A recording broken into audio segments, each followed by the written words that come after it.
Broadcasting live from the spires of Harassed on the plain of Ixalan, it's Tap Tap Concede! Woo! Yay. I am looking at an agenda over here because I am doing something very special. We are hosting what I'm calling the All Jace episode. This is the infinite Jace consortium. The Jace place is here, baby. Yeah. So if you are a fan of Jace or you think he's insufferable, this is the place to be because we have so many opinions and facts. But who is we? First, I've got to introduce our esteemed panel of guests here. First up, the man behind the adorable avatar. It is Radley, the #1 Jace fan. And if you are on Magic Twitter and you like magic jokes and memes, you have almost certainly seen his stuff. He also writes story and world building analysis posts and is the fandom's foremost Jace expert. He's read Agents of Artifice. You haven't. I think that's fair. It's true. Yeah. Also on our All Jace panel, it is Michelle Rapp, who's the co-founder of the Vorthos podcast, The Lorgoys. She's a dungeon master, artist, writer, and ad hoc literary critic, and somebody who I know has strong Jace and Vraska opinions. Yes. Back when the stories first came out, I did a lot of writing for Card Kingdom for that. So, yes. It's really lot good. Of color pie. You should go back and read it. Pie analysis. Yeah, if you want to go back in the Wayback Engine, back in the day, you can read my Jace as a positive masculine force post, which was cool. It made many people angry, I remember. I read that one back when I was a baby Vorthos. Oh, very good. Yay. Thank you. And last but certainly not least on this panel, we have Alison Lührs. She is the narrative director at Bungie. She is the author of many, many magic stories. Originally, I was going to list them all, and I realized that would make this intro take too long. It's more than 25. Yeah, I was which like, is a normal amount. We're going to back that. We're going to take this out of the intro. And most importantly, she is the person who Jace wrangled what the entire Vorthos community widely considers to be a masterpiece of character development, the Ixalan story arc. And she recently wrote what everybody basically considered to be the jaw-dropping, awesome reveal of what Jace has been up to for the past 18 months or so in Magic Storyline, the OTJ epilogue stories. Alison, he's had a bad time, and I'm having a great time. I'm really happy to be here. What else is new? Oh, I'm so happy to get you here because I know people say death of the author and all that, but you're here and you can weigh in, and I'm so excited to get your opinion. I'm so alive, and yeah, I am not kicking the bucket anytime soon. So let's get rolling.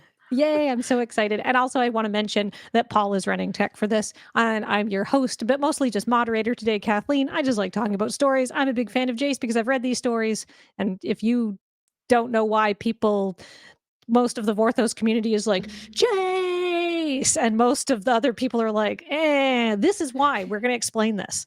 But I will say to our viewers, this is not going to be a story recap episode because that's just too much story. This is going to be more of a discussion. And if you'd like to read Magic Story, you can just Google Magic Story. If you want to read the Ixalan stories, you go to all the stories from 2017, but there's also a really great website called mtglore.com that you help with, don't you, Radley? Yeah, I help out on that website. It's owned by my friend. Oh, perfect. And that has an archive of these stories and other ones for more background information. So please go and read the stories. And I suppose that I should say before we get started, I want to say thank you to our kind sponsors here at Card Kingdom. Card Kingdom is a kingdom of cards. They have fast shipping. They are kind people. And if you say loading ready run, send me button, please. They'll send you a little 1-inch button. We don't know what it says. Somebody at the office joked that said serving Jund. And I want that. So I hope it says that, but they haven't updated the spreadsheet in a while, so who knows? And also this podcast, like everything we do at Loading Ready Run, is brought to you by you and your kind support of our Patreon at patreon.com. You're great, and we really appreciate you getting to do, letting us do stuff like this. All right, now on with the Jace. First up, let's talk about Jace the character. I have notes here, 25% of episode. Very It's a recipe. I love it. It's a recipe. We're doing it by metric, right? Yes, yeah. Yeah, metric. It's more accurate that way. Yeah. I'll get Also the by weight. by weight. Yeah. Yeah. This was an acreage calculation on my. Okay, so to just set the scene. Okay, so Jace, I think that Jace is a complicated wiener who has poor self-esteem, but has gotten largely over that through a period of personal growth that I would love to see reflected in my own life. And that's kind of what I like about him. Radley, what do you like about Jace? What do I like about Jace? I mean, everything, I guess. But if we're talking about kind of like, Jace on the surface, like kind of what's the appeal of Jace? I'd say that his whole thing is that he is a insecure nerd trying to look mysterious and cool. And I think once you start to peel back the layers, you actually find the real coolness that's underneath.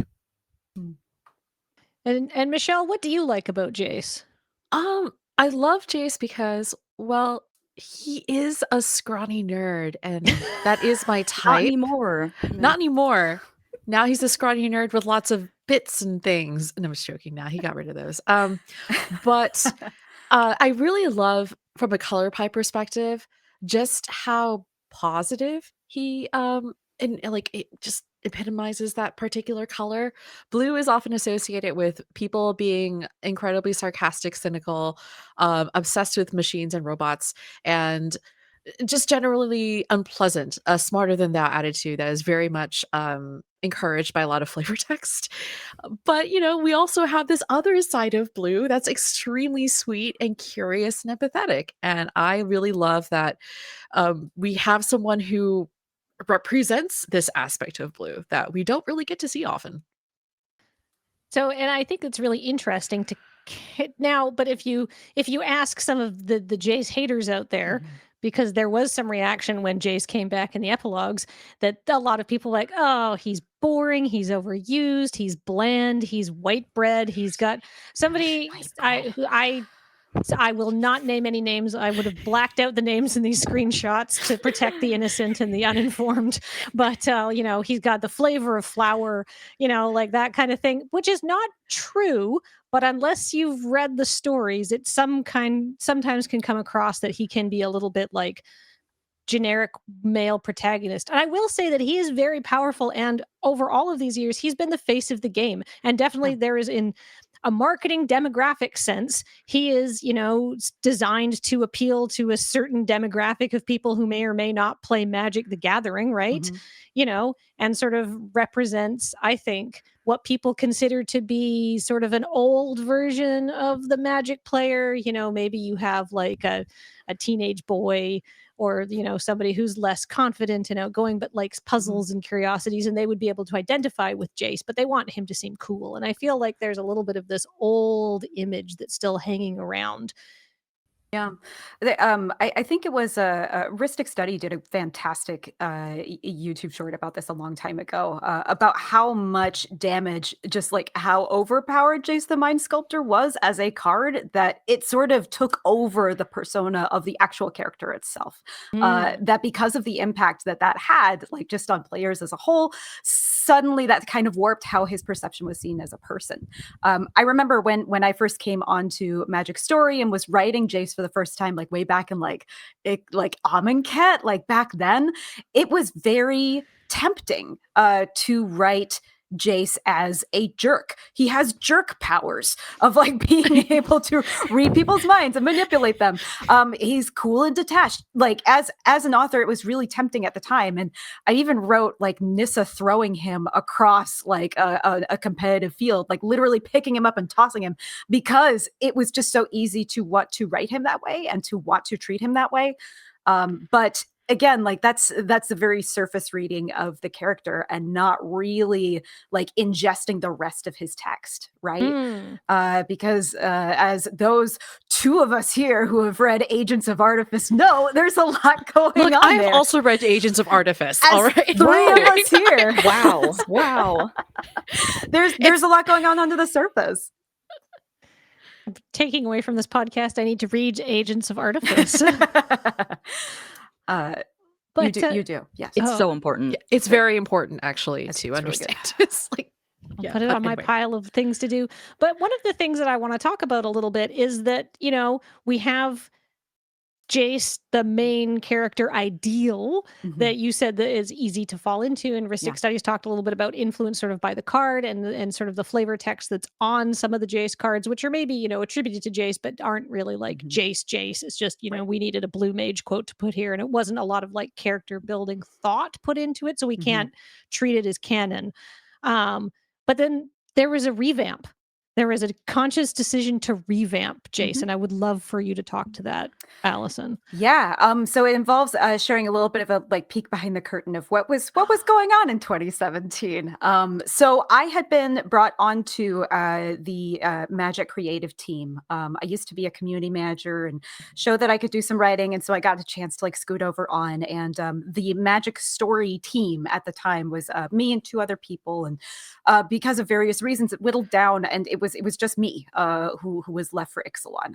And I remember feeling like absolutely determined, like I can do this. I can do all 10 of these stories. It's going to be fine. We can accomplish this. And at the beginning, like we had the story cards all decided for Ixalan, but not necessarily like how do we get from like A to B to C to D. And so when I got started writing, I went in with the intention to make people like Jace. It was a very like me in my late 20s, like on fire aspiration of like, I will do this, damn it. I will find a way to prove to you that you will have a good time with this character you say that you hate.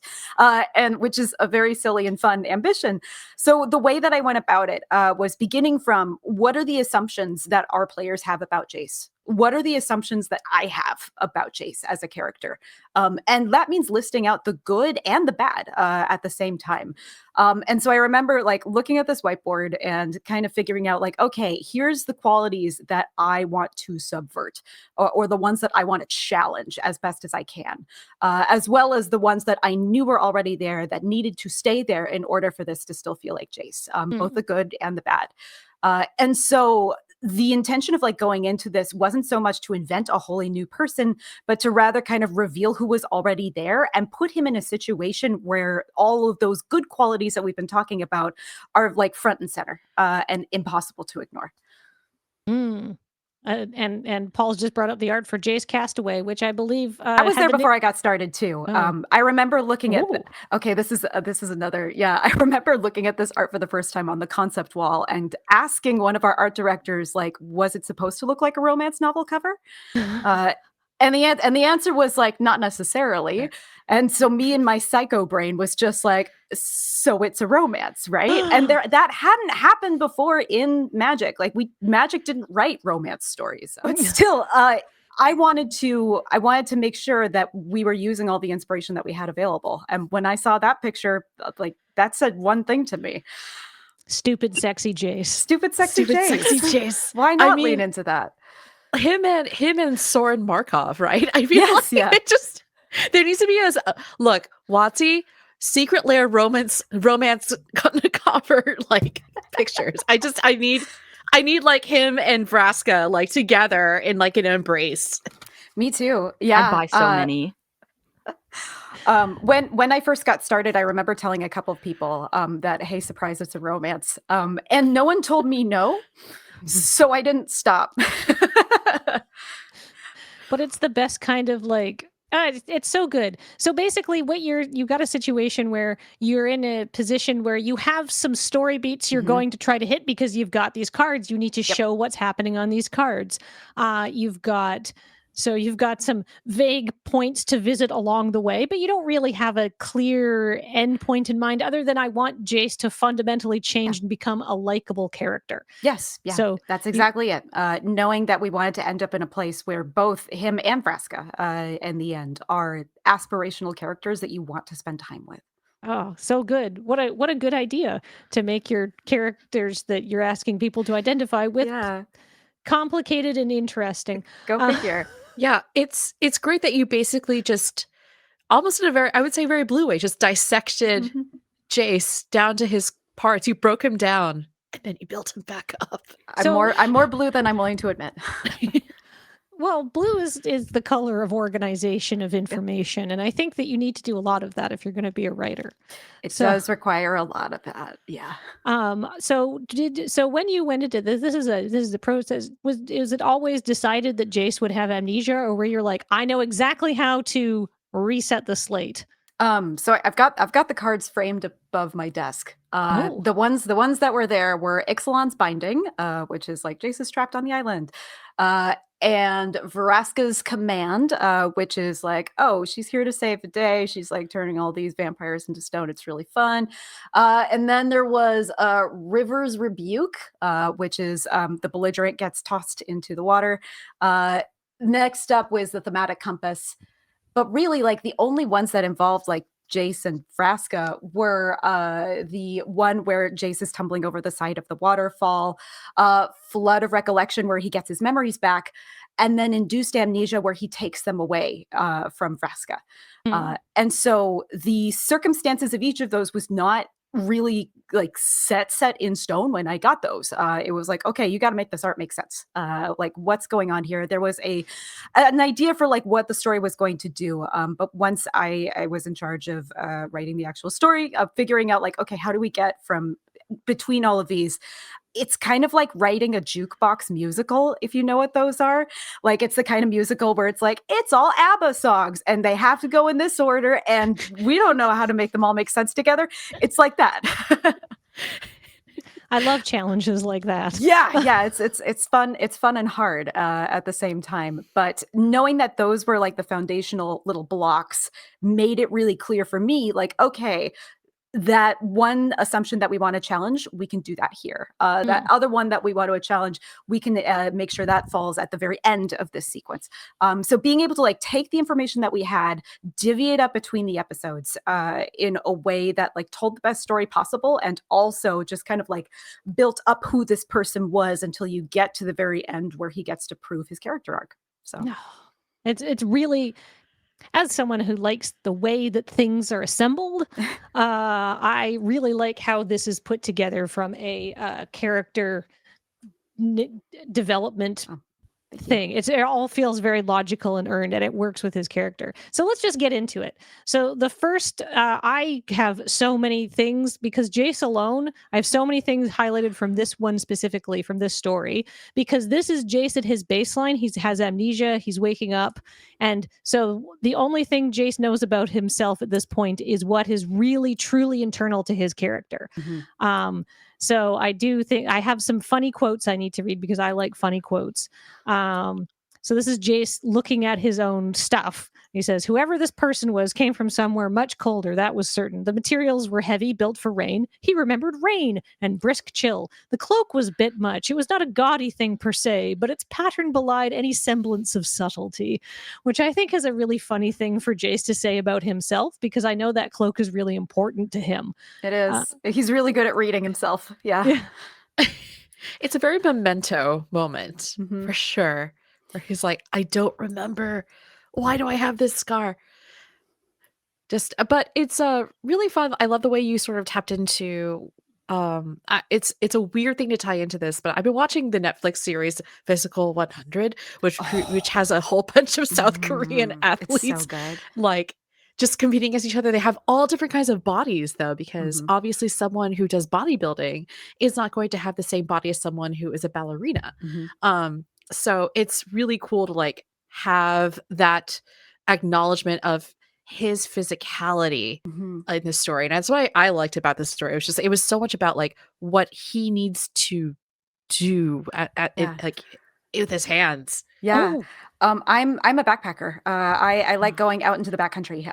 And I love like the sensation of like using my body and my hands to get me to a place and then like make something and stay there. I always, and this sounds weird, but I imagined that someone as blue as Jace would love the challenge of like, I need to figure out how to survive with just like my brain and the stuff around me. That sounds amazing. Like, and he ends up in kind of paradise being stuck on this island. Jason's survivor is just like, I loved I have more things highlighted. I promise I'm not going to go through this every time, but this I feel is really important, this story, for just setting up the real base level. This is actually who Jace is. And it's like the food part is like food. The man was excited to learn what his likes and dislikes were. He fashioned a simple knife from a sharp stone and set about taste testing. He liked oysters. He liked whatever the orange fruit was. He liked the long green fruit and the small red berries, but not the violet root vegetables. Those made his tongue itchy, which he attributed to a newly discovered allergy. How fascinating. And I think this is great. This is Blue at its core. You have a very sensible, methodical character who's like, well, you know what? I'm actually kind of enjoying doing the science. Exactly. It's something fun to figure out. Like, it's just data. Like, everybody loves data. It's something new that he's learning. I think my favorite part from that sequence that you were reading earlier, Kathleen, where he's looking at his clothes and trying to figure out, like, who was this guy that wore this, was the little nugget about how this man didn't carry a weapon. Like, this man didn't carry a knife. And like, a knife is like the one thing that you take with you when you're traveling, when you're going somewhere. That's how you eat your food. It's how you do your anything. So why wouldn't this person need a knife? Was an interesting point for him to take away. And I think it's a good insight into, like, him at his base is incapable of realizing how terrifying that he could be, which is kind of, for me, like the core conflict of Jace, is that he is a deeply human person with the powers of a god, and that's terrifying. Something that I kind of relate to that, or that I thought about in that regard with Jace, is that, you know, how some people say that his appearance is very plain, right? And a lot of people think that makes him boring, but really kind of the thing about Jace is because he's a telepath, because his powers are psychic and they're all in the mind, it's always been a thing for Jace that, like, his true threat level is something that you can't see. No. And you won't be able to, because you will have forgotten it by the time that he's done with you. Exactly. Which is scary as fuck. Yeah. Yeah. But also the allergy thing is funny. Yeah. Yes, the allergy thing is. Yeah, I haven't learned my lesson about eating foods that I'm allergic to either. Same. There we have the Jace flavor text on this old Jace's erasure card. This is what I'm talking about when I say kind of like saucy flavor text. I interpret this as Jace at best trying to seem cool and intimidating because he's kind of a little bit of a wimp. Like in the very early part, he's like when Jace, just referring to himself as the man, is trying to like build a shelter, and he's like, oh, the labor of hoisting forged sticks and tying posts with peeled bark caused the man to realize how little exercise he must have been getting before he lost his memory. Yeah. Nothing makes you remember faster as trying to do manual labor outside. I love that. I love that even, you know, spoilers for later stories, even going forward, Jace is still a little bit vain and will project an image of like being a little bit cooler than he is, because you know, deep down inside he's a little insecure, and I appreciate that. We all resemble that remark. I mean, you know, if I could, I mean, that's why Instagram filters exist, so, and TikTok filters, so we all, I think, understand that struggle. Speaking of being insecure, this is a passage that Radley and I both flagged. When Jace is hallucinating his friends, he doesn't know who they are, but he's hallucinating people. And he hallucinates Gideon whenever he's having trouble with something. And the Gideon says to him, oh, listen, you aren't really suited for this task. Let me handle it. And comes across as condescending, and Jace gets annoyed and stuff like that. And, you know, basically, Gideon of Jace's mind tells him that he can't do anything, that Gideon should be calling the shots and executing, and Jace should be standing to the side. And Jace honestly does not think his friends like him very much. And I think that's also a really important baseline to establish. Yeah. And I think that scene also is kind of, you know, Jace confronting his own insecurities. And what I really like about that scene is that, you know, even though this illusion of Gideon is being like, oh, you know, you're not suited to this task, Jace gets annoyed, but Jace doesn't go along with it. Jace says, I can do it myself. And he doubles down, you know, after that, after the illusion tells him again, you know, let me handle it. Jace says, no, I said I can do it myself. And so one of the great things about, you know, Jace alone as a story is having these moments where he, confronts his past insecurities without like the connection of really remembering them personally, and he's able to look at that insecurity and go, no, I don't need that, and I can be better. Mm-hmm.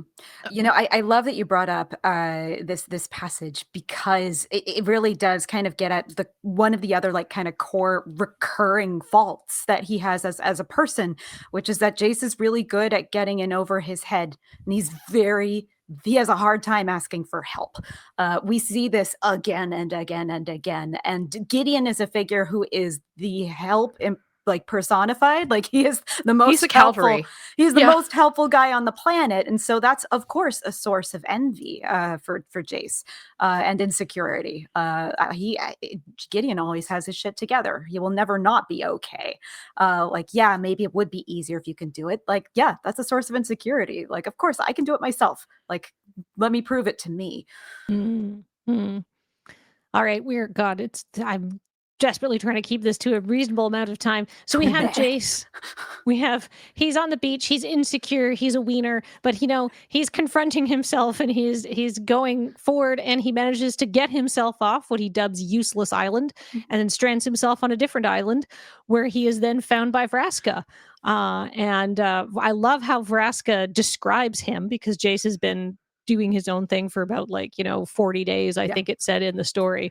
And Vraska says, there's no mystery in his movements. He existed entirely in the present. Gone was the uptight guild pact Vraska had known, who hid uncertainty with fidgeting and wrapped himself in melancholy. Here sat a lean, earnest, and jarringly friendly variation of the second most dangerous psychic in the multiverse. That's catchy. Dang. Good job. Yeah. Nice. Well done.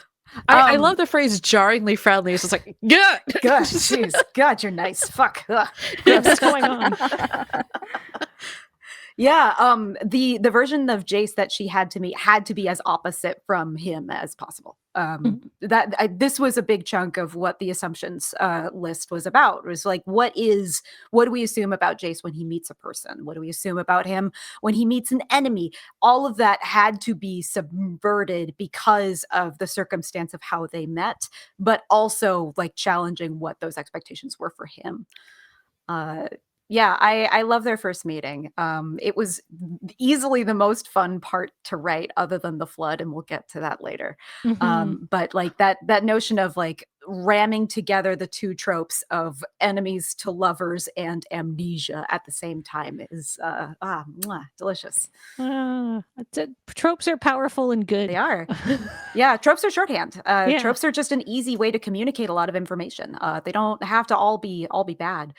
Before we get too far away from Useless Island, one of the things I wrote down that like nobody caught when I did this the first time is that the first paragraph of Jace Alone is just a Lost reference to the pilot episode. Oh God. It's literally just like Jace in place of Jack laying in the same bamboo grove, and instead of Vincent the Labrador, it's an oviraptor that comes nearby. It's the same thing. And it made me happy, and it's in there forever now. And it's been 7 years and no one's taken it out. So there we go.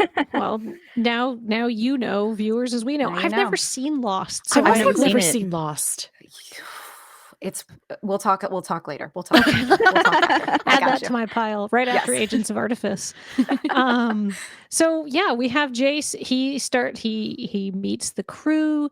He really exhibits a different personality, and we get to see it through Vraska. And Vraska I really like as a character, because she's not just like, I'm a bad guy. She's like, no, this is I've never been put in charge of anything before, and I'm going to do it the way I want to do it. And I'm going to treat my people with respect, because no one's ever treated me with respect. And it's great. And I love her. Her whole deal is that no one has ever given her the chance to be the leader that she wants to be. That opportunity has never existed for her until now. And so of course she's going to say yes, even if it was Lord Nicholas, the dragon, who gives it to her. Yeah.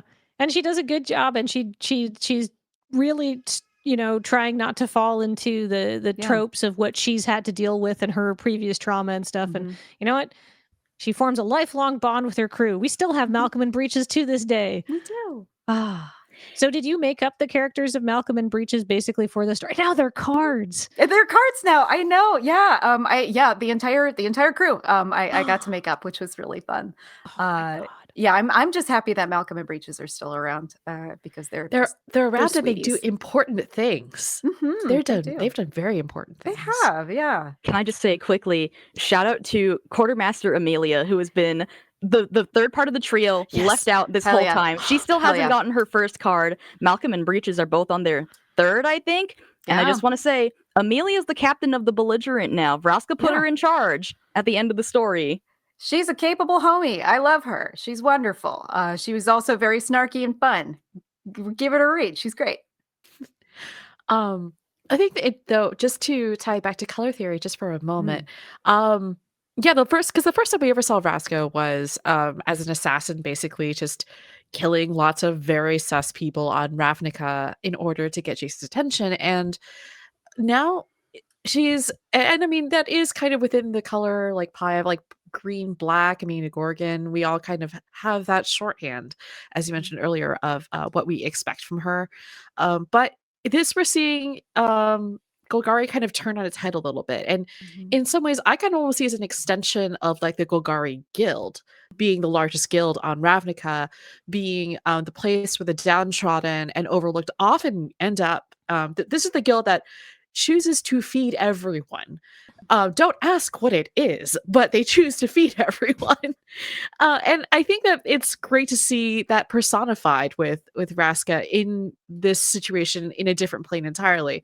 She's really just representing, I think, the best values of her guild with pirates and stuff. And that's kind of Yeah. fun. I almost feel like she's I think I joked on Twitter or something like that. Like, I feel like Vraska's last name could be Toretto because she's all about family. She is. She's She very is. ride or die. Absolutely. Yeah, totally though. And I think that's why, she accepts Jace into the pirate crew. Cause like he, even though she was trying to kill him before, she's not trying to kill him anymore. And that means he can be a part of the team. Well, and I think it's really interesting. I'm sorry to cut in, Alison. You That's should fine. probably weigh in here. But what I like about Vraska is that she is very ambitious. It's very black. She's very like has that sort of caring green aspect to her. But she has her very own specific moral sense that she kills people who deserve to be killed, and she realizes very quickly that this is somebody who doesn't deserve to be killed. This isn't the same Jace, and so she's going to give him a chance to at least see what's happening. And I really like that about Vraska because she's not inherently evil. And I could go on about how the Golgari have been maligned and are actually the best guild in Ravnica. Done Agreed. 2 D&D campaigns where they're definitely the best guild. Vraska's Javert. Like she wants a revolution and she wants to do it. No, she's Jean Valjean. Oh, sorry, I got my. I was like, wait, what? Sorry, Aw. she's our Jean Valjean, right? Like she wants revolution and she wants to like be the one to lead it from the inside because she was persecuted for something that she didn't do. I see her as like someone who understands that everybody gets exactly one chance. Everybody gets it once, so don't screw it up. But if you get that one chance, like you're in it for life. Black and green are friends with blue. I think it makes sense that she would see the bluest dude imaginable and give him a shot. Like he's spent the last like several days on a bird shit encrusted island. Of course he deserves a shot. But oh gosh, I was gonna say something else before I forgot, but it's already out of my mind. That's Oh. embarrassing. I I'll had a thing drop to a say. I'll drop a fun fact really quickly. The Belligerent is named after a ship in me and my friend's Star Wars campaign from a few years That's back. awesome. Yeah, I asked them permission if we can name it the Belligerent, and they were like, "Yeah, sure, I guess." And now it's us. So there you go. And now it's a magic card too. It's a Yeah. magic card. Oh yeah. Yeah. It is such a good name for her ship, though. It's really good. Yeah, kudos to either Andy or Austin. I can't remember who made it, but No. it's a good ass name.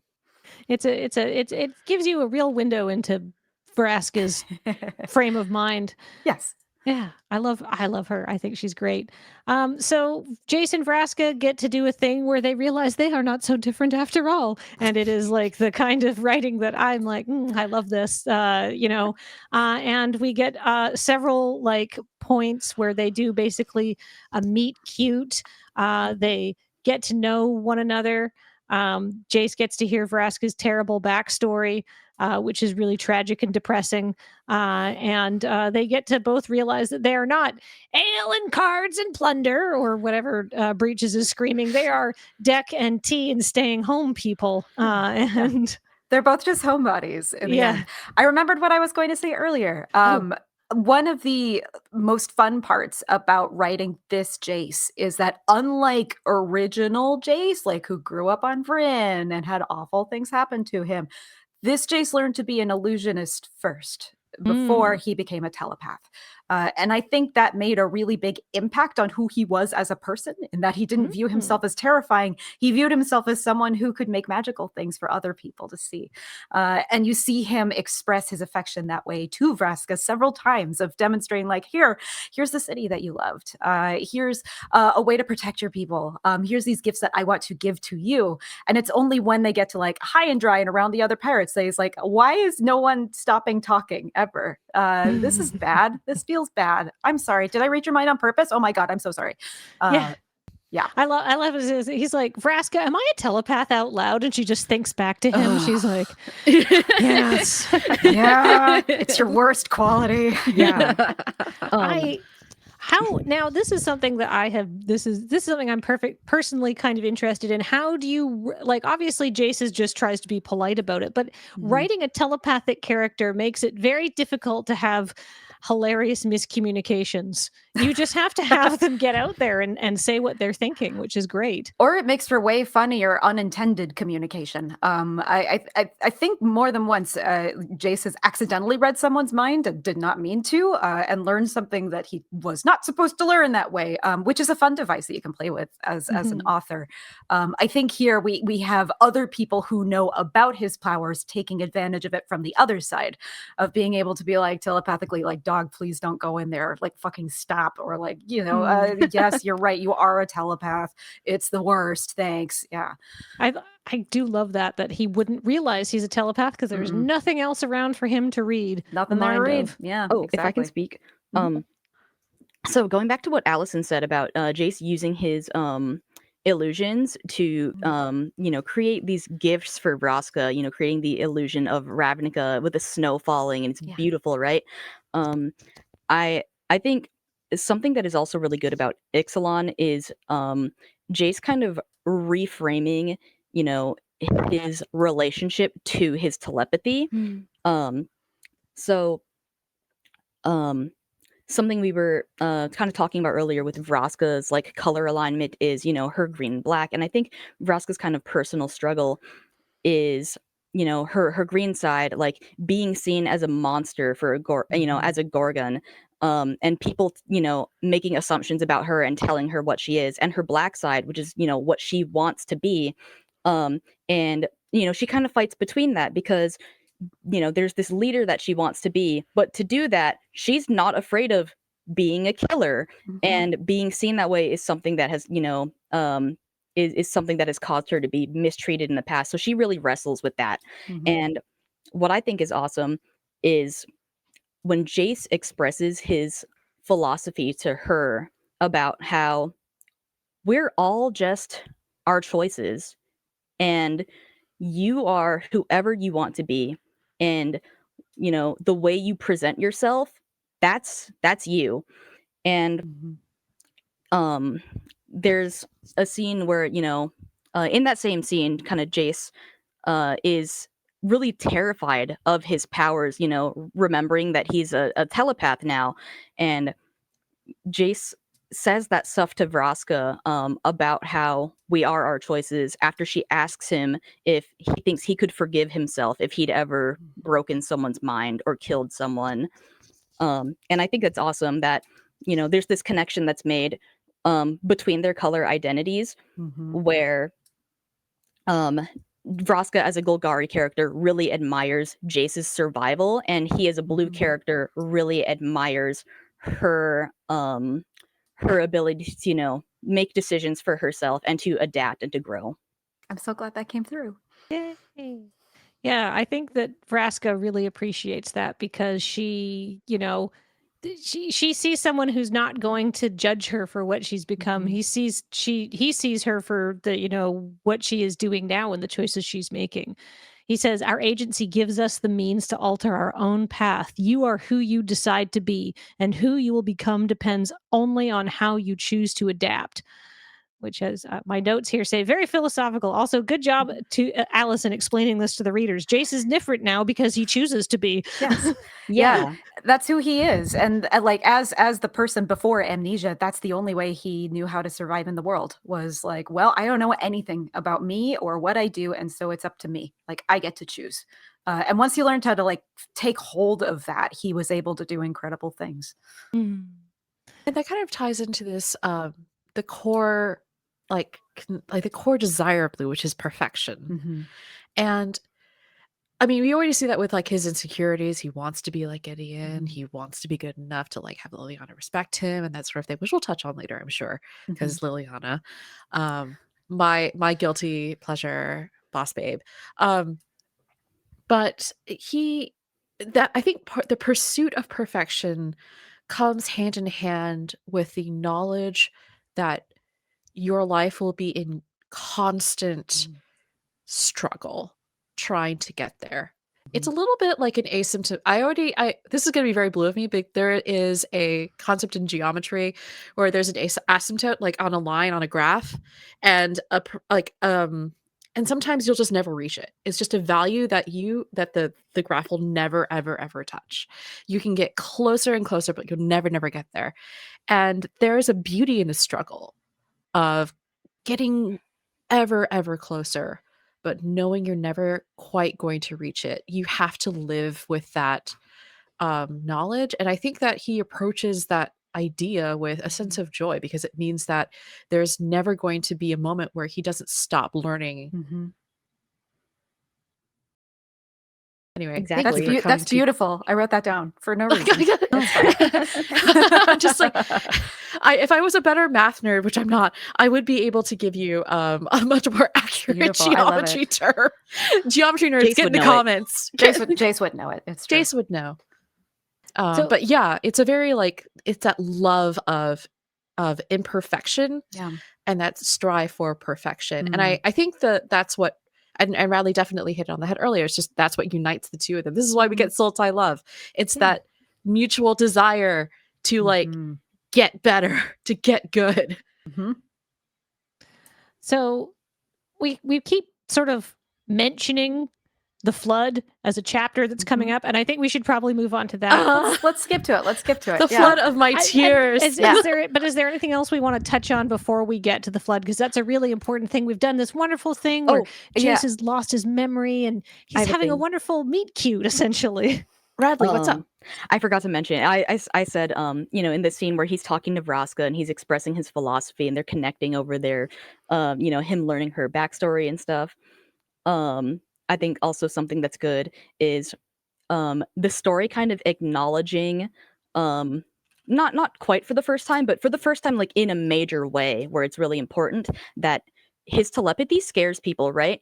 Yeah. So, because it's very dangerous, but it's also his greatest tool for compassion and connecting to other people.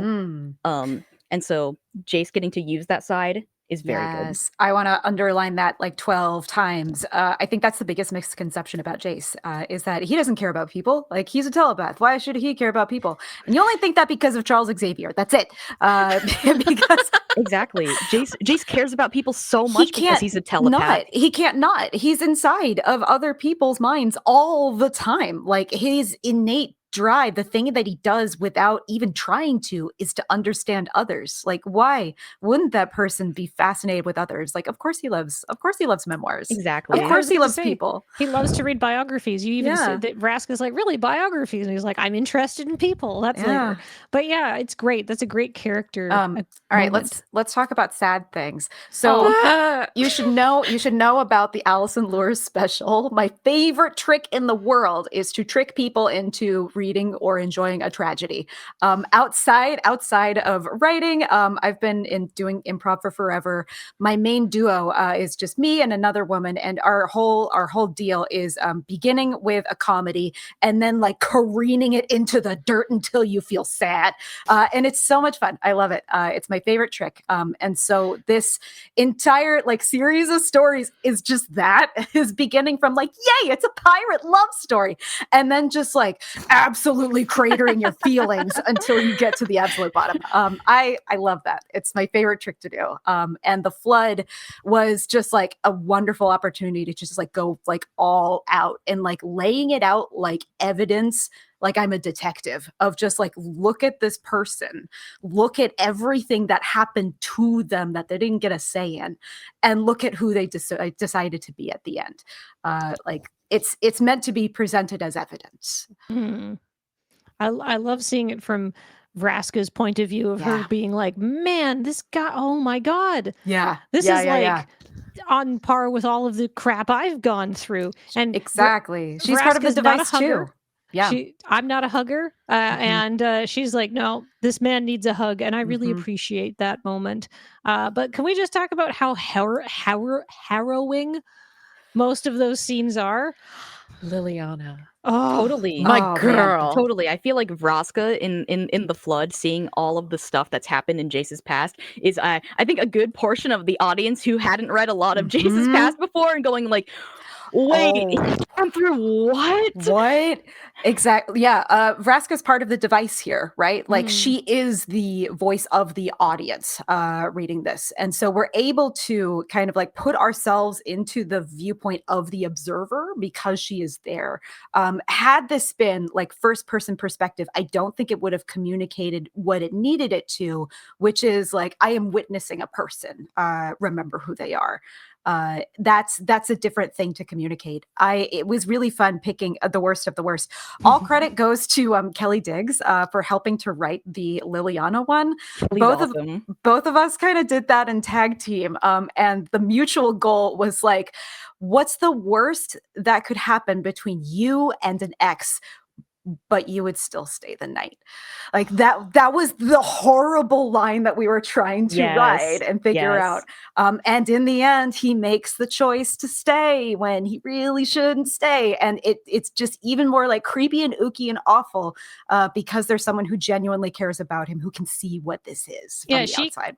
She can see. She's like, Jace, she's so mean to you. Yeah. Jace, have some respect for yourself. You're better than this. But It's what's like, so no, I great didn't. too is that because Vraska understands how control works, she's black aligned herself. Yeah. Player recognizes player, and she's able to perceive like and the intricate web of like horniness and guilt and curiosity and ambition that Liliana weaves around Jace, because Jace loves powerful chicks. Like he's got a type. Oh yeah.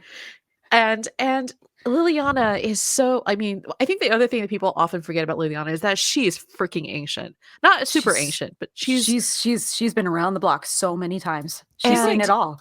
A couple she's of like 1,000 years old, No, probably? she's like 200 something. She's like She's 200 something. But enough. I thought she was 4. Four? About 200 I thought she was about Nice. 200, but Okay. she's still pre-mending though. Yes. But the thing about her is that she, because she's a pre-mending walker, like she's just had to develop this whole thing. I can go into a whole thing about Liliana, who's my favorite planeswalker. But get me in on that. Yeah, We'll save that episode for later. Yeah. yeah. Well, but she understands this from a black line perspective how to appeal to blue, because blue loves perfection, and that's an ambition in and of itself. Black is all about power, wants ambition. They share that in common, and she knows how to manipulate it to make that an incredibly toxic relationship. Yeah. Yeah. They really bring out the worst in each other. They do. They do. They really do. And both of them are better when they leave each other. But oh no, they're so bad. Like she just sees his vulnerability and she just wants to exploit it because that's all she's known. Right. Yeah. Oh yeah. The horny part of it too, of just she's clearly keeping him around for a very specific reason. He's very good. He's very good. He's He's can very put good. anything you want in your brain. That's amazing. Like that, We're that's keeping it pretty PG-13 straightforward. on this podcast. Oh, sorry. Sorry. No, this is fine. I feel like we can just say that it's heavily suggested that somebody who's telepathic would be good at sex. They're really good. Yeah. Really generous. Exactly. What I love too about this moment is that it happens right after a moment of like continuing the theme impotence for Jace.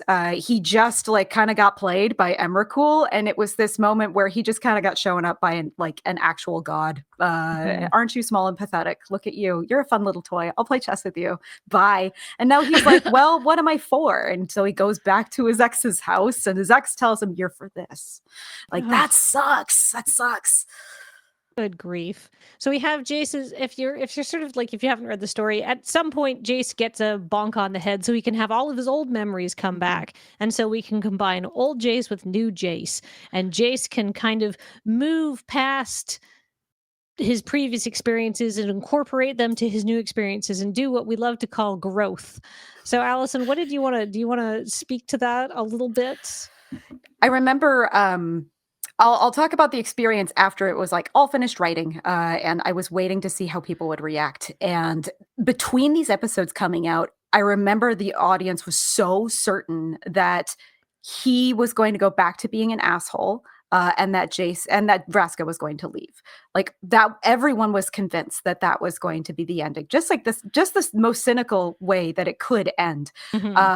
I knew going into that situation, like the good version of this trope needs to be completion in the non-Phyresis way. Like it needs to be him becoming a whole person instead of just like one in parts. To me, that meant that the most important parts of the flood needed to be those glimpses of Fryn. It needed to be those glimpses of his parents, his mother especially, and remembering that he is a whole person. Writing the bits about his mom were the most powerful for me. That felt really, really good to be able to show like this. You had a difficult childhood, and also you were so loved. Felt like a really great gift to give to a character who just doesn't believe that about themselves. Yeah, those were my favorite parts too.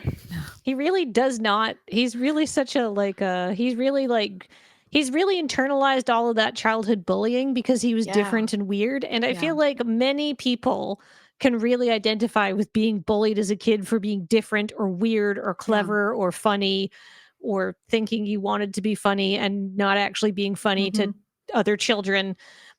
That's very specific to me, but the point being, it's true though. It's true. And the one thing that Jace never believed, even after after he lost his memory, like the one thing that he didn't believe was that anyone cared for him ever. Like when he lists how many friends he has, it's 2. Yeah. Like he has built up this belief in himself, that he is not a person who can be loved. That it is so hard for him to accept when it is. And that's why he like physically sort of like hides himself. He'll cast illusions around himself. He has this cool looking cloak, so people just see him as a mysterious dude and they don't want to ask any questions or anything like that. It's very aloof. It's, the poison dart frog kind of, don't look at me, don't touch me, I'm dangerous, stay away from me kind of. But I'm secretly really sad on the inside that I personally love and I really identify with as a character, so I'm just very happy. Jace is an emo frog. He's so emo. He really is. He really. There it is. There he is. There he is. Everybody, everything. this is now Jace. This is Jace now. Yeah. All of that stuff you were just talking about, I really strongly relate to, and especially from my perspective as a transgender man, I wrote an essay about that with Jace. It's very cool. But yeah, it's very strongly just just internalizing all of that bullying and bringing it back to Ixalan and Jace's character growth and his self-development there. Like you were saying, Alison, how Jace just fundamentally like doesn't believe that he is loved. Something that's so great about Ixalan is that Jace sees that you can't just wish to be loved. You Mm. have to see yourself as a person worthy of love. Mhm. And he learns to love himself. Yeah, you 'Cause are who you Lilith- I decide mean- to be. I mean, Vraska says it herself, like, oh, I can't paraphrase the quote well quote. enough, but if If someone I'm can, to be met with disrespect, then I must I almost know it. I almost know it. almost got this tattooed Then- on me. Then first I must love myself with a pride no fool can take away. Exactly. Exactly. Thank you. And that is such a powerful addition. I think that's what I Mhm. think levels up Jace. Mhm. Yeah, I totally agree. We'll talk more about Jace's mom later because I have feelings about that. But Me too. yeah, no, the flood is so beautiful and fun and gut punching. And yeah, I love that it. My favorite part of it is that it ends with him saying, "I'm not a coward anymore. Mhm. It's so Not good. anymore." And then we get to the next part, which is we glimpse the far side of the sun. And I have a quote. I have a fairly lengthy passage highlighted here because I think it's important. It says, in that moment, Jace noticed a change within himself. And this is after everybody assumed that Jace would go back to being cartoony, undeveloped Mhm. Jace. The Jace of Zendikar and Innistrad and Ravnica had a nervous energy about him, which is how Vraska described him as well. Persistently bored and dangerously introspective, constantly aware of the chasm of absent memory that was always on his mind's horizon. The Jace without a past was present, alert, comfortable no matter the circumstance, and ready to face whatever might come his way. He remembered what it was like to be both, but recognized how much more natural it was to be the latter. In the span of a moment, Jace was surprised at himself and realized that his earnestness of late, of Ixalan, was not manufactured, nor was his mindfulness something that he could only access in a state of amnesia. That was who he had always been.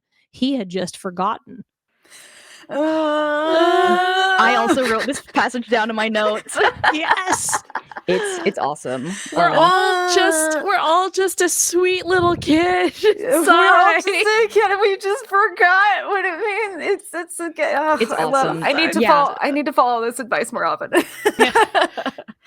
Be This kind is to my the moment where I'm Yeah. gonna say reading Agents of Artifice and Jace's origin story, so important for the impact of Ixalan. So important. So where, important. Do it. You know, he says, because he says this is who he had always been. He had just forgotten, and kind of getting that backstory where you see how, like, you know, he wants to be himself. You know, early Mhm. on, that gets beaten out of him. It sure does. It's just over and so over.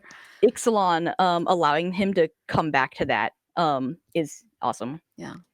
From a structural point of view, I've written classic essay format. Tell them and then tell them again, because this is important because you're trying to communicate to an audience who may or may not be paying attention. So this is like the third Yeah. time we've had this in the story. Is like, Yep. I can choose who I want to be. Mhm. I set my own agenda. I can choose what I do with my experiences and Mhm. how I move forward, which I really think is nice to like really get that theme in there. Which is, Yes. Yeah. we don't live in an age of subtlety. It's important.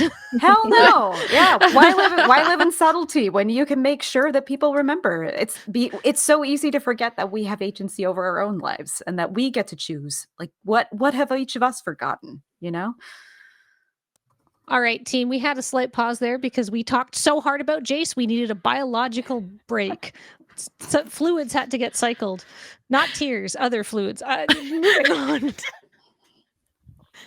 So Jace's mind has recombined. Alison, you wanted to talk about, like, how did you feel writing complete Jace when he's addressing the later challenges? Oh man, I was so sad to lose in the moment Zen happy puppy Jace, just because he's so nice and so much fun.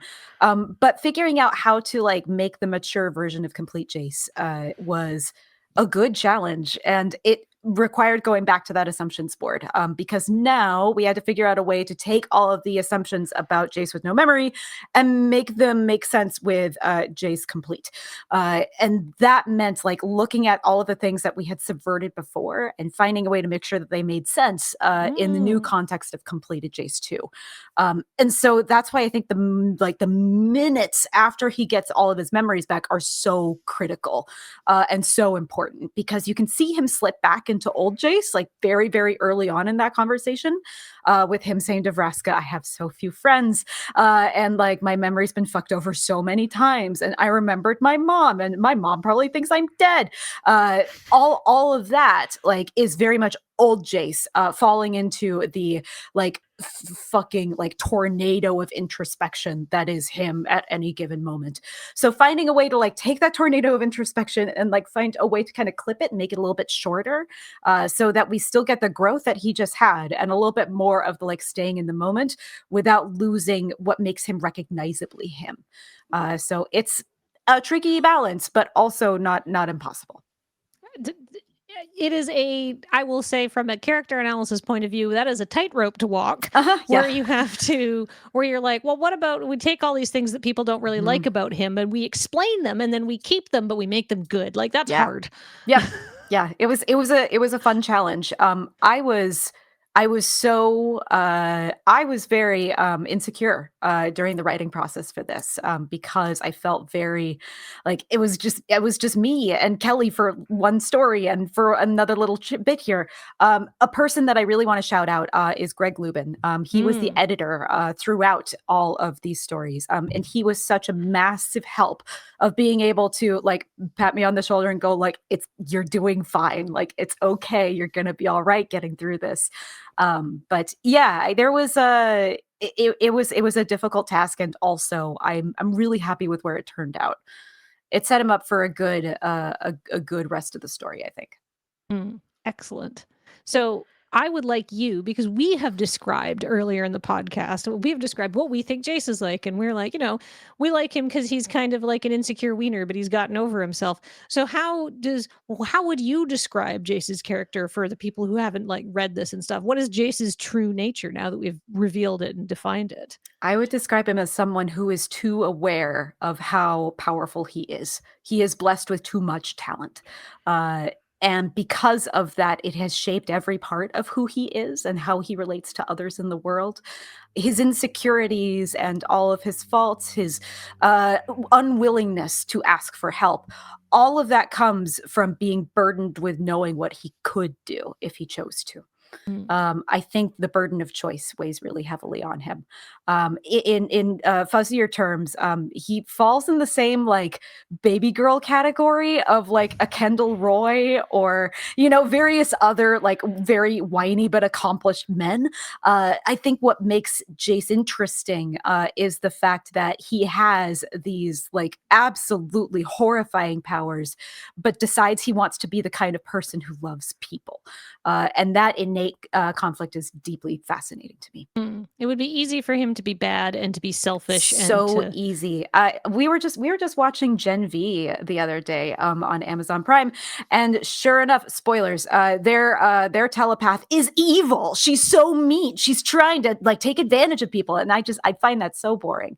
Isn't it more interesting? It's so boring. Isn't it more interesting if someone with that ability is doing everything they possibly can to not do that? Like that's conflict. That's interesting. That's, I think, speaks to a real strength of character. Like, I think so too. It's so easy.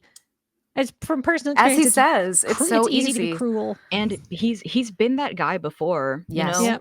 Back in Origins, when he realizes he's a telepath, he uses it to scare the shit out of one of his bullies as he's leaving his hometown, because he's like, I can get back at them.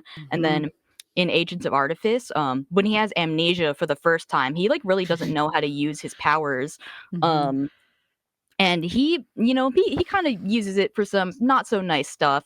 At that point in his life, he was making his living extorting the rich and famous by hearing their secrets, but he doesn't really know how to like manipulate people yet, and that's actually something that Tezzeret teaches him. Jace is so disgusted by it at first, like he like throws up the first time he alters someone's memory. So Jace, he never wanted to be that guy, but Tezzeret made him that guy, and it was really easy for Jace to use his powers to be horrible. And what I like about Ixalan is that it's building on all the past Jace. It's not just the set where Jace is good. It's bringing everything together, and something you kind of have to realize is that in all the time between like Origins to Ixalan, like Agents of Artifice to Ixalan, when Jace is part of the Gatewatch and he's kind of a loser because he's obviously not really good at the whole hero thing. The reason he's a loser and like not good at it is because it was so easy for him to be a bad guy before, and he's choosing to do good when it's not easy. Yep. He can break bad real easy. And the end of the Flood, I think, has him kind of like realizing that completely. Is like, I did it before and it was so easy. I think Lily sees that in him. Yeah. Yeah. I think Vraska does not. No. Yeah. I think that there is a point, I guess, around Jace as the like male mask figure of magic suddenly deciding to use his powers in a way that is good. I think that's incredibly powerful, especially considering a lot of the discourse around masculinity, and it is a really big, like, fun cultural hot topic for news outlets to discuss what is the direction of masculinity in the world, given a lot of things out there. You know, I'm not going to drop in the middle here, but I like to I always want to just like throw this entire body, this utter opus of the question of just like, how can a man operate in this new world filled with women who don't want to just stay home and have babies all the time? This is a good example, like someone who recognizes and respects people, who chooses to do that with his power. That is such strength. And I wish more people could understand and see that. Me too. Because this is manly as well. Yes. Let's talk about let's detour into what we like about the positive portrayals about Jace's masculinity here, because I personally, and I have joked about this for years, I'm a big fan of the Jace and Vraska relationship, because as a Black-centered character, personally, who is married to a very talented but good person on the inside, I have to respect relationships between really nice guys and who like powerful and somewhat terrifying women. Like, truly an icon for us all.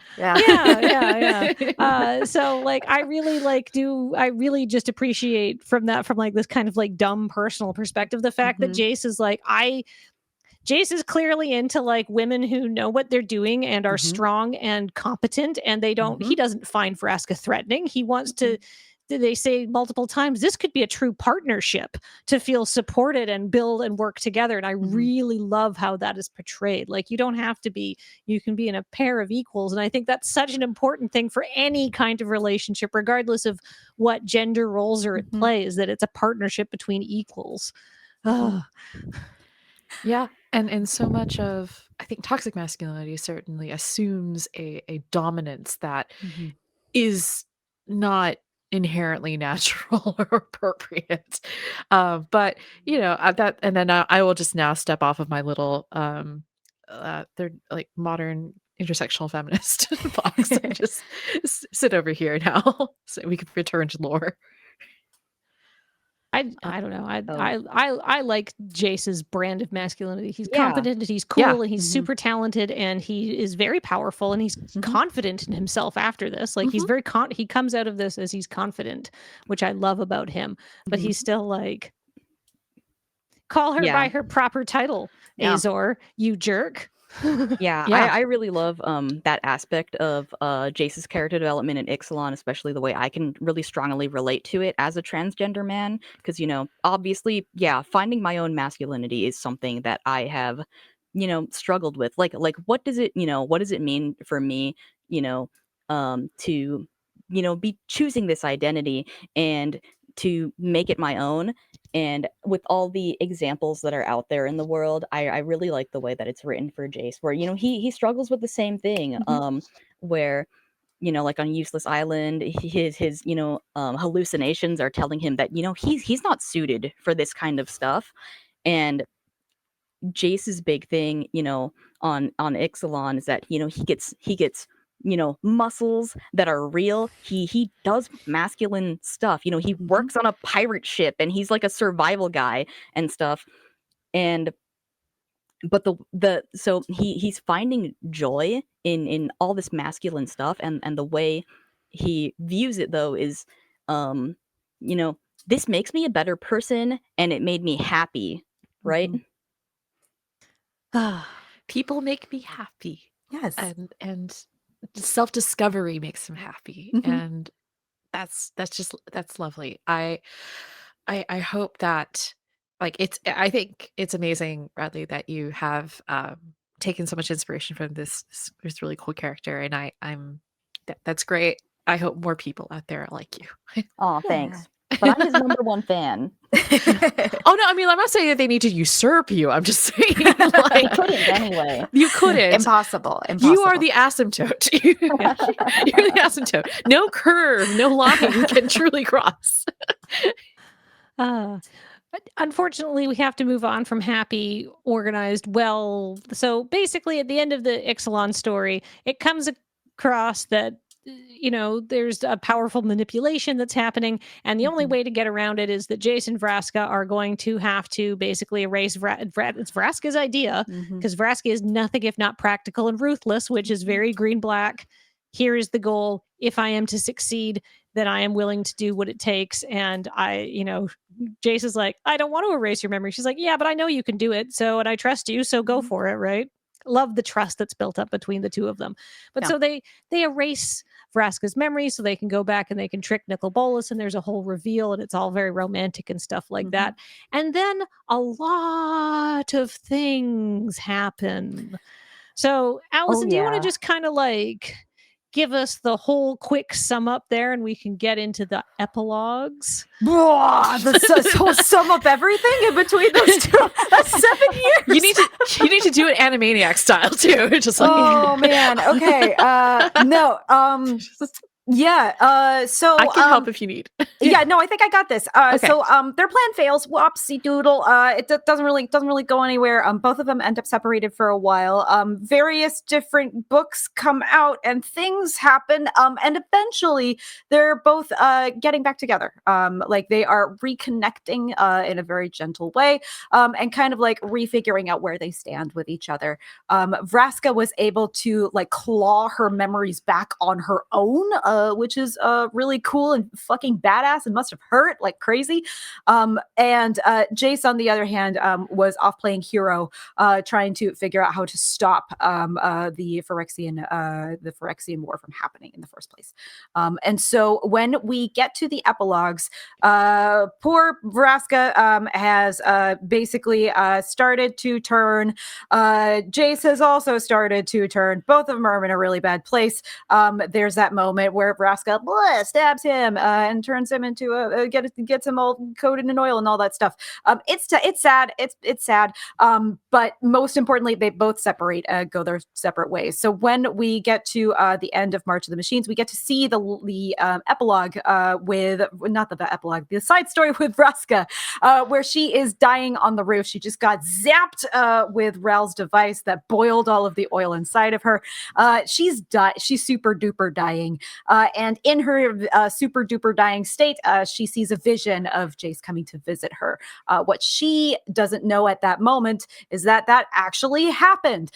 So that's when we get to the epilogues, which is seeing Jace's perspective of what happened from the second that he was about to touch the Silex to going to rescue Vraska, and we see the other side of that conversation. So I wrote the side story for March of the Machines in my last 2 weeks at Wizards, which was cathartic and sad because it felt sad to say goodbye to Vraska. I know I'm never going to write for you ever again. This is a very emotional time for me. And so it felt good to kind of put some closure on that and turn it back in. And then I started my new job at Bungie, which is where I currently work as Destiny 2's narrative director. Please go play the final shape. And I got contacted by Wizards saying, hey, this is a long shot. I don't think this is going to work, but would you be interested in coming back to write epilogue stories for us? And so I went, yeah, sure, I'll totally do that. It's super going to work. And I went over to Bungie and I asked, and they said, yes, yeah, sure, that sounds fine. They make trading cards. They don't make video games. And so I was like, well, great. Okay, I can moonlight. So that's how the epilogues happened. Yeah. I'm so glad they got you back to get like that hand on the tiller who understands these characters the best. I didn't think it was possible. Like, I really didn't think it was going to happen. And after like earlier stuff in Magic Story, like it felt really great to be like, okay, I get to ferry them again. Like that feels really nice. It's important. They're very Jace is such a central character that so many people recognize and so many people really do love, and so many people would like more if they knew more about what he was actually what was actually going on in his head. Yeah. And speaking of what's going on in his head, this seems to be, and we can't speculate about what's going to happen. So, No. but we're just going to discuss Jace is having a mindset change after this whole Phyrexian arc. Yeah. I personally interpret it as the system that we have does not work. The system that we have is lurching from crisis to crisis. Yep. Most of which we are actually totally ill-equipped to solve. And there's a fundamental disharmony. There's an injustice at the center of how the system is organized, and it's not working for anyone. And I do personally think it's a really harmonious marriage of blue, black, and green motivations is where sort of Jace and Vraska end up with. It's like, because Vraska being a black-green motivated character, centered character, is all about from death comes new life. That's just a part of the cycle. Yeah. And, that is okay. So there's so much to talk about in these epilogues. First, there's some really great moments with Jace, like getting stabbed and then being like, oh, there's an illusion of me looking cool, though it's fine. And it's like, at least I still look cool. Still gotta look cool. I'm dying. Yeah, him getting to like fully recognize that like Elish Norn's a fucking toddler. I could turn her brain into spaghetti if I had a little bit more attention in me right now, but I just don't because I'm dying. That was a lot of fun.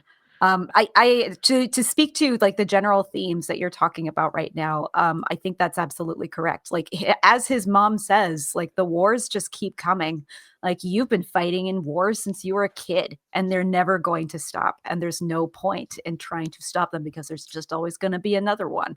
I think Jace feels that. He looks at his mom and sees the bottles on her desk and like recognizes like there is no hope to come from this. Like it just keeps getting worse. Right. And his vision of like what that philosophy is moving forward is like change is the only natural thing in the world. Like we have to change it. Like change is the only thing we can do. He's in a deep state of nihilism when we see him in those epilogues. Even in the really hopeful part at the very end with like both of them and Loot, like underneath all that, yay, domesticity is still like it's empty at the bottom. Like there is nothing for us. So we have to change it. If I can speak, something that I think is really interesting about Jace and Vraska's mindsets in this epilogue, where it's like very nihilistic but also hopeful at the same time. I feel like they're kind of reacting to their trauma, as real people and not fictional characters. And what I mean by that is, real people don't see their suffering as character development. The purpose of suffering, isn't so we can become stronger. It has no purpose. We suffer because life sucks sometimes. And so that's where they end up in this mindset where they just want to move on with their lives. They want to get married, they want to have a baby, and they're sick of saving the multiverse. So, what if they could live in a multiverse that didn't need to be saved? I'm sure it's fine and it won't involve blowing up the current multiverse at all. No, I think it's fine. I don't think it goes. I don't think it goes anywhere. I don't know. Yeah, it's fine. I said we wouldn't speculate, but I, as a speculator. But I do want. Can we talk about getting to meet Jace's mom for the first time? Yeah, Jace's my mom God. is She just- was Uh-huh. origins. Yeah. I've been waiting for this for like years. Anytime that I've seen people talk about like, oh, I bet Jace's mom is really nice, and she's really sweet, and now it's just like, nah, she's a fucking mess, and she knows it. It was so much fun to write a mother who was a mess, and also loved her son and also hates her son at the same time. Ugh. Kathleen, I think you would maybe agree with me as a mother as well. But being a mother, you are kind of a mess, inherently. So Very true. Very true. This is just. I read this and I'm like, I resemble this so much. Granted, I have a small child, Yeah. so this is very different. The other important part of showing Jace's mom was showing her expertise. She had to be as talented as her son. If we ever get to see her like again, or if we get to go deeper on her, I would love to show off like the one of the greatest healers who has ever lived, because it has to be her. Otherwise, like, where did her son's talents come from? It certainly wasn't from Pops. He wasn't great. Totally. So I love the detail sucks. in the flood where Jace has the memory of her reading her medical notes and talking about her research and stuff, and Jace as a little kid just taking all that in. It was an awesome detail. There's a moment in the epilogue where he's on Vryn and he recognizes some of the plants around him, but he doesn't make the connection in the moment that why he knows those and where that came from. because his mom taught him. His mom taught him. Yeah. I love Jace's mom. She's a healer and she's a mess, but she's also strong, motivated, practical, and not, basically when she hears about what Alamaret, or I've never said it out loud. Alhamaret. I've never had to say it out loud. Alhamaret does to him. So the only thing she says is, "Did you kill him?" And he says, "Yeah." And she's like, "Good." Right? He didn't even say it. He was just like, Well, and she's like, yeah. It's good. The implied, yeah, and the firm good. Jace, like I see where Jace gets it. Jace has grown up with an appreciation for smart, talented women, and that's imprinted on him as something that is a desirable trait, is like somebody who's capable and motivated.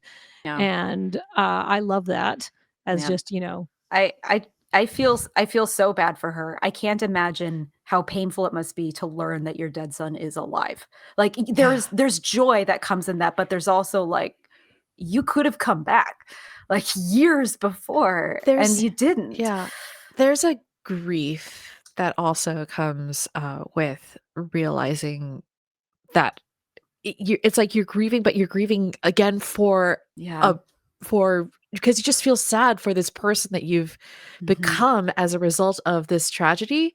But then there's a weird kind of dissonance with, what do I do with myself now? But kudos to her, because she is so like my son just arrived, and also what I would assume it to be like a tangle of hoses, which is Nebraska. Like, I just imagine with the Phyrexian stuff, like someone just dropped her son and what looks like a Costco-sized garden hose, just like cable cords just like tumble, and then you hear like, save him. She's the world's best emergency nurse. She's just like, I guess that's a body. All right, okay, all right, let's get in here. Yeah, she's awesome. So I'm just amazed by her presence of mind, despite also feeling all of these incredibly, as a new mom myself, I'm just like, oh my God, what would I do? Yeah, I would do everything in my power. Like, it's like you have to have your shit together because you care about this person so much, and that's just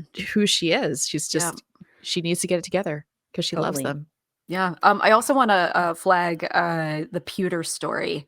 That was my favorite part of that second episode. Was that like finding the right metaphor for one of Jace's like primary flaws is that sometimes he falls in love with an idea more than he likes the actual thing. And that memory of like the apartment block's horse, which was like basically like everybody's family pet that you would take with you if you wanted to go and do anything. Making sure that we had like a memory in there that was so potent and sticky that it could answer to the throwback way the fuck back in Useless Island, because the first illusion that Jace makes there is of Pewter, the horse. And so being able to like pay that off 7 years later and be like, here's why that's important, because the first illusion that he made was him filling this chasm of grief and falling in love with that fake thing more than the actual horse. I love that story, and I love what that says about him and the growth that still needs to happen for this character. I literally, when I read that, I just put my phone down and was like, where's my iPad? I need to sketch this now. I'm so glad you did. It's so sweet. I've also drawn art of Jace with the horse. Yeah. Yay. Jace confirmed horse boy. He is. Yeah. He Yeah. loved that horse. Oh, yeah. I have in my notes for like the illusions, and because at the time I was like, all right, he makes a horse, and 7 years later I'm like, oh, Pewter detected. Pewter detected. I love that. I love being able to pay that off so much later. Was that something you always had in mind, that Jace would be secretly a horse boy? Yes. That has always been there. At the time, they were like just beginning to talk about, hey, maybe we do a Wild West plane. And one of the early ideas was like, maybe it's Vryn. I don't know. And I was just like, it's Vryn. That was me. Like, I've thought about it. I've thought about it so much. There's some flavor of the Inland West in Vryn, and I don't know. It always made sense to me in a weird sort of way that like the telepath who lives like near the mage rings would also have something as opposite as a horse. I don't know. There's something so human about that. It spoke to Jace's humanity in a weird way. I don't know. In my brain, it makes sense. I like it. I've always seen Vryn as like, the America plane, or at least, one version of it. So I always think I of like it this as a lot. I feel like this is sorry. I feel like maybe this is just me reading Mockingjay and like etc. But I've always associated Vryn with the Appalachia. Yeah. Me too. I wrote a essay about. That was my very first Vorthos essay. Oh, I wrote about Vryn and its parallels to like West Virginia coal mining. In the early 20th century. That's good stuff. That's Yeah. We're on the same wavelength there. Oh yeah, definitely. Oh, nice to be on this wavelength. Oh, It's a good one. It's a good one. Jason, his sophisticated city girlfriend. I mean, she knows how to wear nice. clothing, and he does not. No, that's true. That's true. Yeah. So we basically, if you haven't read the epilogues, it sort of explains what's happening. It explains in great, good, and reasonable detail sort of what Jason Vraska had to give up to become dephyrexianized. This is not, they're not fine. They're in fact very deeply scarred, both physically and emotionally. It was not a good time. No. It was fun to show off like what Jace's powers can do, because like a telepath of that ability could be able to speak directly to his own hypothalamus and tell him, I need to get encephalitis right now. Go. And he does that. It doesn't It's such a cure cool him. power. Yeah, it's also like fucking scary if you think about it for too long. Yeah. But it doesn't cure him, but it does like give him enough energy to make it so that he can at least die at home, and hopefully his mom can save him. So yeah, his power set, there's just so much to mine there. It's so infinite and so terrifying. It just makes me excited. It's exciting to see where he's at. So what I've got to wrap this up because we're at like 90 minutes on our clock here, and it seems like this is, and like I said, I don't want to speculate, but it seems like this is the sort of fundamental change. We've had Jace having a character moment where he changes from nobody likes me, I'm so emo, to actually I have a lot of skills and talents and I believe in myself more. And now we're going into another character arc where he's moving into what I think it's not unreasonable to classify as some sort of like a villain or an antagonist arc, where like his goals are real and important to him and aren't coming from like a place of like evil, but is definitely his goals are moving him away from what probably the other primary protagonists are interested in doing, very likely. And what do you want to, how do you speak to that as an author, as just like, how do you take a character on that journey without doing what you were so careful to do and throwing away things that you like about the character and that make him the character, but changing his fundamental nature again? Yeah, I think like that's the core challenge of those epilogues is making sure that everything in his mindset makes sense, that it is justified, and it has enough of a foundation that you can build on top of. That's why the first episode of those epilogues is like 3/4 of it is just like Jace at the Silex talking us through his mindset and trying to get across to us as the reader, like, why don't they understand that this is the only way? I've thought it through and I'm going to read it to you. He is a great unreliable narrator because he really does believe. He really loves that horse. He really loves that illusion in his brain that he's made up of just like, this is the idea that's real. I believe in it and I love it. Even when like, this ain't great, dude. Like it's not a good path. But he has to buy his own hype. He has to believe it. It has to make sense with his color identity. It has to make sense with who he is as a person. And so as long as like we can hear through his eyes how he sees the world around him and how he sees the choice, it makes it so much easier for us to buy. I think if we had started those two stories off with just like hearing again, like a different POV, like someone else telling us what was going on, it wouldn't have worked. You got to believe it from the inside. And my favorite reactions to the epilogues were the people who are like, this is a terrible idea, but he's onto something. Yeah. That's like, yes. Good. There was a comment someone left on one of my Tumblr posts that I think sums it up like really perfectly. It shout out to Tumblr user Abzan Houseguest. It goes, listen, imagine you formed a group to protect the multiverse during a time when threats to the multiverse seemed so few. Then imagine after one victory against the Eldrazi, you suffered defeat after defeat, loss after loss, until your group falls apart and the remains of it get brain-jacked by a villain you barely know anything about. A villain who, thanks to you, has made it so much easier for more villains to rise up. Wouldn't you go insane? That's what I'm saying. Yes, exactly. It's interesting though to kind of call back to call back to an earlier comment, Alison, that you made about things being hollow inside, that you're playing a domesticity, but there is this understanding, and it's almost beautiful in its ephemeral, tragic nature, that this isn't real. Like this family that they have built together with Lute, it's beautiful, but it's empty because what is the purpose of having this love, of having this family, if it's just going to fall apart with the next disaster? There's almost a bravery in attempting that relationship anyway, but the understanding and realization that this entire universe, the entire system, is meant to fuck us over. And unless we blow it up, that means we have to put these relationships also on the line. That's terrifying. Yeah. That's scary. And that's why at the end, when you did a great job at the very, very end, where I'm like, I read it and I'm like, this looks like a happy ending, but it doesn't feel like a happy ending. Yep. Nope.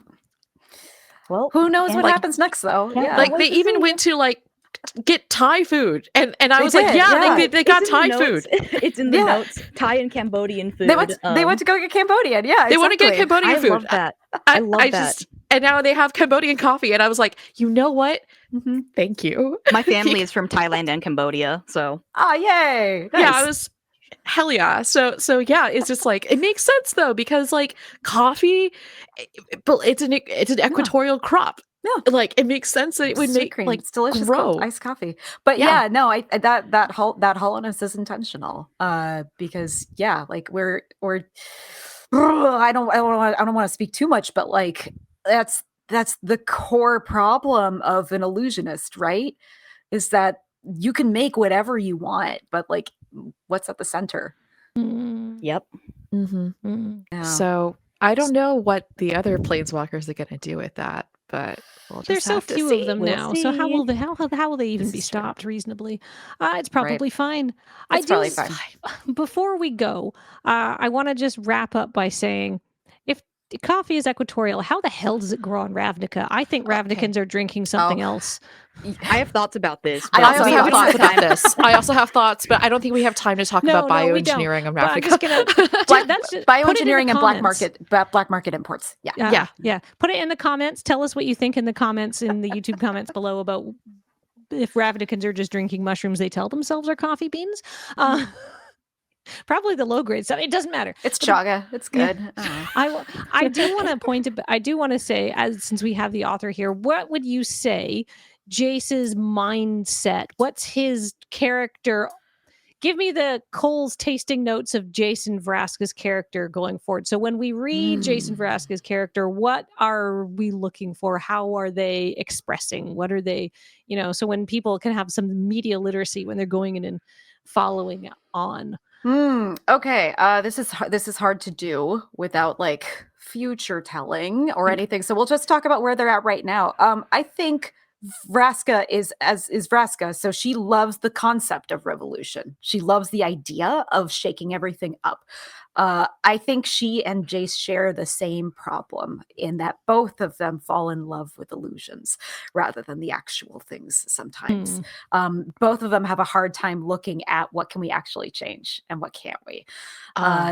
Jace's mindset, he is full on the train of just like, nope, this is how I get to save the world. I'm going to do something that's never been done before and blaze this trail. It's going to be so dope. I'm going to come up with so many theorems. I can't fucking wait. Like, check my math. It's going to be tight. Both of them are definitely high on their supply right now. And they have introduced like a child into their lives, which if you read the subtext, both of them have wanted for a while. And so like being able to like build a family while also embarking on something that no one's done before. And neither of them are looking at the reality of what does it mean if we succeed. That all might be dipping too much into conjecture. I don't know. No, I think that's exactly where they're at now. Great. And I want to keep talking, but I will not. I know. Yeah. I just want to point out one thing. Ambition is like part of Black, and ambition relies on having a self-image of you at the top, and that's illusion. And anyway, I'll just stop Vraska. Yeah. Illusions. So I hope after over 90 minutes at this point of discussion, you can see, if you're not a big magic story person, why some people are so like, no, Jace is a great character. He's really well realized. He's got universal like traits and themes that so many people, regardless of your experiences and lived like your life experiences, can identify with and see yourself in him. You've done an excellent job, Alison, is like bringing those wonderful insecurities that so many people have and feel, and say, what if I dealt with them, and what if I did this in a really like aspirational and like well balanced way. And we can see that the growth that this character goes on, and how he changes and develops and takes us along on the ride, and why we're actually really interested. We like seeing him show up because we think he's interesting and unique, and he's certainly going to be interesting going forward. I'm just grateful for the opportunity. This is literally a dream come true. Thank you to everyone here on this panel. Just thank you for reading. Oh, thank you. I'm so glad you wrote Jason. I'm so glad we're all here today. Me too. Oh. Well, I'm just happy. Yeah. I just like good storytelling. I really appreciate, I can see the craft and the effort, and I really want other people to appreciate it, even if you don't read the stories, but you should. It took me like a day, not even, to read through all of this, and they're fun. And you can imagine all the kissing that happens in between the bits that you read, which is also very fun.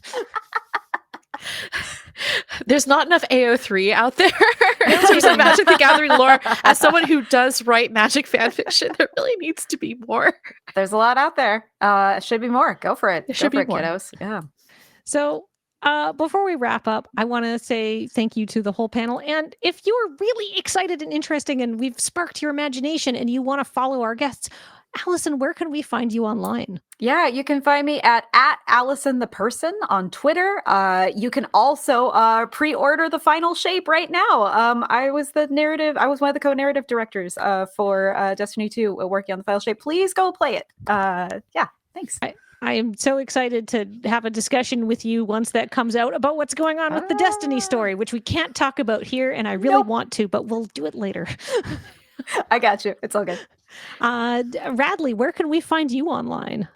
You can find me on both Twitter and Tumblr. My silly posts are on my Twitter. There I am at Space Beleren, just like the card from Unfinity. And on Tumblr, my Tumblr URL there is Wielder of Mysteries, just like the Jace card from War of the Spark. And Michelle, where can we find you? If you want to check out my ravings about Magic the Gathering, although not as much nowadays because I'm very busy with a small child, ramblings about Magic, my small child, cats, and other shenanigans out there, mostly feminist in nature. You can find me on Twitter at KilnFiendPotter, where I also post like art stuff, such as teapots, also vases. Excellent. Yes. And I would like to say, if you enjoyed this episode or you found this episode illuminating and you were like, oh, okay, I get it now, or at least I understand more, please share this. If there's any particularly interesting quotes or anything like that, please hand them out to any Jace haters you know, so they can become it. Please like, share, and subscribe, I suppose. Please engage with this because I think it's important to, promote literary appreciation. Yeah, and if you need a place where, if you were having trouble finding the right stories to read on the Magic Story website, because I know they've changed some stuff up so the organization's a little different, you can find everything in one place at mtglore.com. And thank you to mtglore.com because it is a incredible resource if you're interested in magic lore and story. I use it personally all the time. You have my endorsement here for like finding stuff that you need. So thank you for your work on that. Me too. I used it as reference while writing these. Oh my God, really? So, yeah. Thank you. It's great. Yeah. All right. Well, thank you so much, everybody. I want to say another thank you again to all of our support from our patrons at patreon.com/loadingreadyrun. You are the reason that we get to do things like put together a really cool lore intensive episode of Tap Tap Concede. And we greatly appreciate your support. And also thank you to cardkingdom.com. And if you say Loading Ready Run sent me, button please when you make your order and you use our affiliate code there, it really helps us out. And we really appreciate that. If you're going to be ordering any magic signals anyhow, get a weird button. Maybe it says serving Jund. I really hope it does. I hope so too. I want that. All right. Well, I think on behalf of myself, Paul, thank you so much for running this. Thank you, Paul. Thank you, Paul. Just waiting to see if he's going to weigh in. No, Paul will remain silent. And thank you so much for watching. This has been Tap Tap Concede. Bye, everybody. Bye, everyone. Thanks, everyone. Thank you for reading.